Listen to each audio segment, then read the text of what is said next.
प्यारे बच्चों, पिछले पार्ट में हम लोगों ने लेट के बारे में डायरेक्ट से इनडायरेक्ट बनाने के नियम को सीखा था।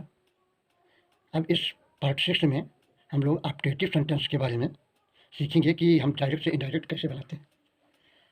ऑप्टेटिव सेंटेंस का प्रयोग प्रायः 2 परिस्थितियों में किया जाता है। नंबर 1, विशेष शुभकामनाएं। ये परिस्थितियाँ उस समय आती हैं जब हम किसी को लिए अच्छा सोचते हैं या प्रार्थना करते हैं या उसको हम आशीर्वाद देते हैं। तो इनकी परिस्थितियाँ निम्नवत हैं। इस प्रकार के वाक्य में इच्छा, आशीर्वाद या प्रार्थना का भाव व्यक्त करते हैं। इच्छा सूचक वाक्य में सेड के स्थान पर विश्ड का प्रयोग करते हैं, आशीर्वाद के लिए सेड के स्थान पर ब्लेस्ड का प्रयोग करते हैं और प्रार्थना के लिए सेड के स्थान पर प्रेड का प्रयोग करते हैं। कंजक्शन के रूप में हम दैट का प्रयोग करते हैं। दूसरी परिस्थिति आती है कि जब किसी को अभिशाप दिया जाता है, किसी को श्राप दिया जाता है, किसी के बारे में गलत सोचा जाता है, तो वहाँ पर ये परिस्थितियाँ आती हैं। तो अभिशाप का भाव आने पर सेड के स्थान पर कर्सर का प्रयोग किया जाता है। ऑप्टेटिव सेंटेंस को इनडायरेक्ट स्पीच में बदलने पर विस्मय सूचक शब्द को हटा करके हम फुल स्टॉप लगाते हैं।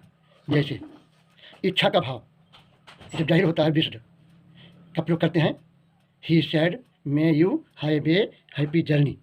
He said may you have a happy journey. तो इसके लिए क्या कैसे किया जाएगा?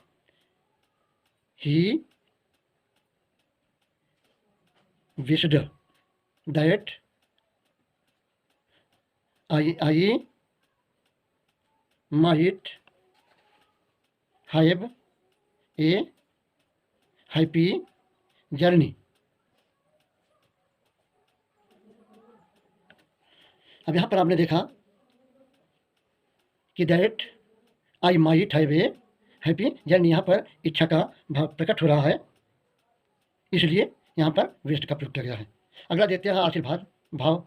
आशीर्वाद भाव जाता है, ब्लेस आता है। The saint said to me may you live long. इसके लिए कैसे आप करते हैं? The Saint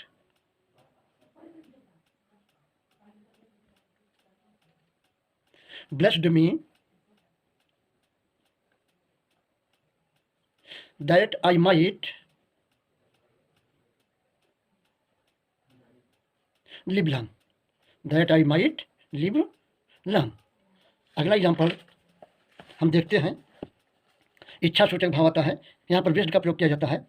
they said long life the king.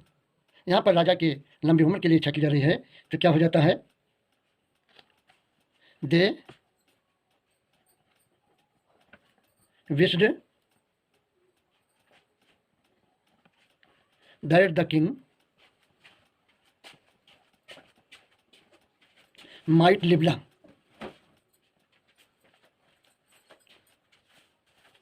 Might live long. इसके बाद अगला होता है प्रार्थना सूचक भाव। जैसे the preacher said to me may God help you. तो क्या हो जाएगा? The preacher prayed that God might help you.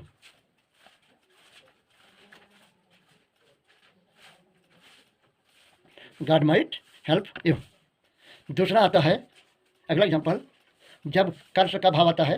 कर्स का मतलब किसी के बारे में हम भला बुरा सोचते हैं। जैसे ही said to me may you die. तो क्या हो जाएगा? He cursed me that I might die.